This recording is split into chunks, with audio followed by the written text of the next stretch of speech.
SSC সমমান পরীক্ষার গড় পাশের হার ৮৩.০৪। এই পাশের হারের মধ্যে ৫১টি শিক্ষা প্রতিষ্ঠান থেকে একজন শিক্ষার্থীও পাশ করতে পারেনি। গত বছর এমন প্রতিষ্ঠান ছিল ৪৮টি। আজ রোববার প্রকাশিত ফলাফলে এ তথ্য পাওয়া গেছে। এবারে এসএসসি ও সমমান পরীক্ষায় জিপিএ ৫ পেয়েছে ১,৮২,১২৯ জন শিক্ষার্থী। জিপিএ ৫ পাওয়া শিক্ষার্থীদের মধ্যে ছাত্রী ৯৮,৭৭৬ জন এবং ছাত্র ৮৩,৩৫৩ জন।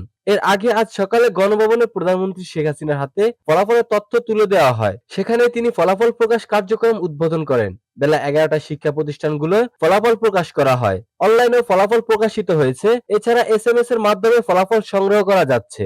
গত ১৫ ফেব্রুয়ারি শুরু হয়েছিল এসএসসি ও সমমানের পরীক্ষা। লিখিত পরীক্ষা শেষ হয় গত ১২ই মার্চ। ব্যবহারিক পরীক্ষা ১৩ থেকে ২০ মার্চের মধ্যে অনুষ্ঠিত হয়। ১১টি শিক্ষা বোর্ডের অধীনে এবছর ২০,২৪,১৯২ জন শিক্ষার্থী এসএসসি ও সমমানের পরীক্ষায় অংশ নিয়েছিল।